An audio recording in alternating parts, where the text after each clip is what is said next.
Hello students, hope you all are doing well. I'm Supreet Kaur, welcomes all of you on our YouTube channel Smart PTE Tricks. First of all, I would like to thank all of you for your love and support. And today I'm here to announce that now we are arranging our online classes again. For some circumstances, we were not arranging online classes and we got some complaints from all of you who are interested. But now we are arranging online classes on time, especially reading and speaking modules.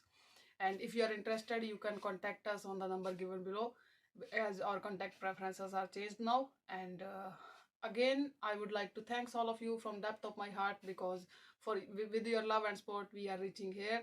And keep supporting.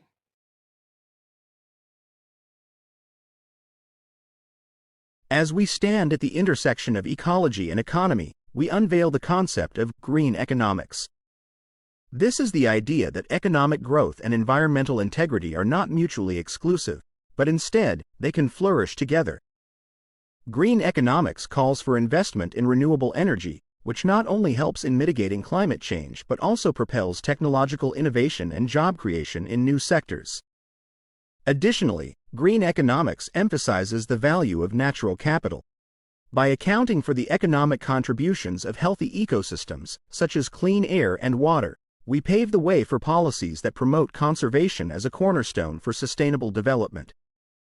Let's reimagine our economy as a garden where what we sow today dictates the vitality of our tomorrow.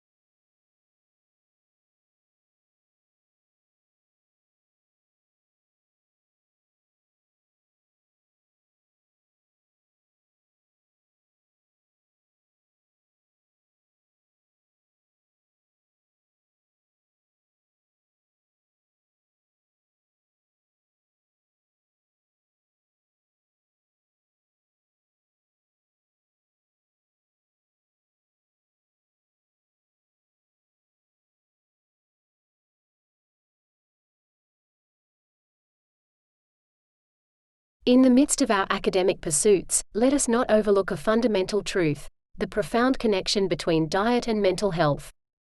What we eat fuels not only our bodies but also our minds. Nutritional psychiatry is an emerging field revealing how our dietary choices impact our mood and mental well-being.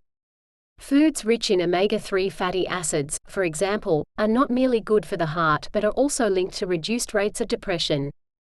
Additionally, the gut-brain axis presents a fascinating narrative of communication between our digestive systems and mental states. The microbiome in our intestines may influence everything from our stress levels to our thought processes, making balanced, mindful eating an essential component of mental fitness. As we navigate the complexities of college life, let us be mindful of the sustenance we choose. A well-nourished body can be the vessel of a well-nourished mind, enabling us to reach the zenith of our intellectual and emotional capacities.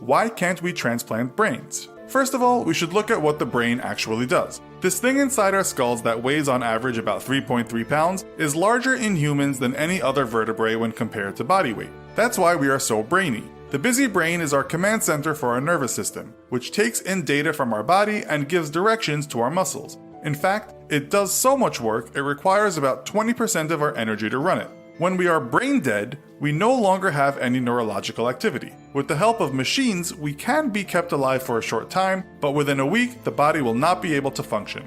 While we may still be alive in some sense for that week, we are technically dead when the brain is dead. Some good news is that during the time we are kept alive, some of our other organs can be donated. But why can't we accept someone else's brain?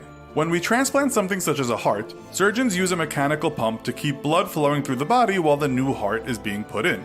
The new heart is then connected to the major blood vessels, and this might take several hours. You'll stay in the hospital for 1 to 2 weeks, and if your body doesn't reject its new heart, it's said 87 out of 100 people make it through the year, and 60 out of 100 get through another decade.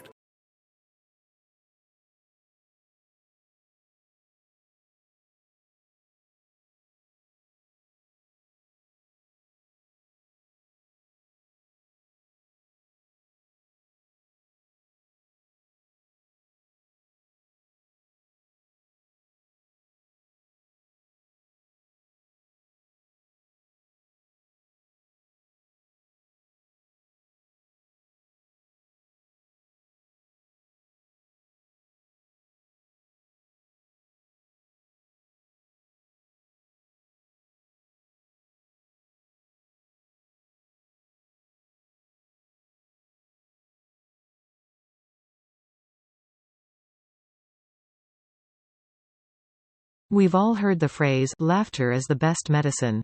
But why do we laugh in the first place? It seems that laughing might be a little more hardwired into us than you might think. Infants laugh very early in life, usually learning how to laugh before they can speak. Not only that, but people that are born blind and deaf can still exhibit laughter. One study found that the laughter produced from deaf participants was fundamentally similar to that produced by normally hearing individuals, backing up the idea that laughter is grounded in human biology. It's also been theorized that laughter predates human speech by potentially millions of years, being a simpler form of communication. Laughter is thought to have likely helped earlier people negotiate group dynamics and establish hierarchy. I can't even imagine trying to explain that I'm a little goofball using only laughter. So if laughter actually is instinctually part of humans, then why do people laugh? It seems like laughter is more of a way for people to better handle stress and make situations feel less threatening than laughter only being about things that we find to be funny.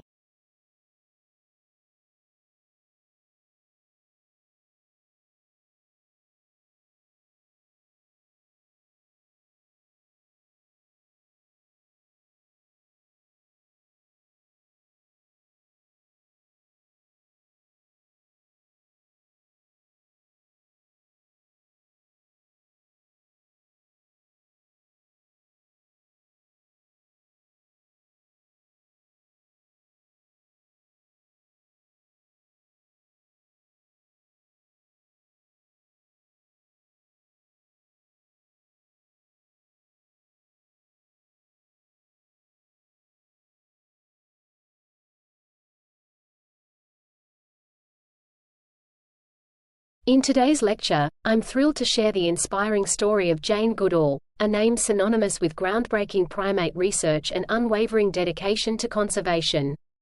Her journey is a testament to the power of passion and perseverance.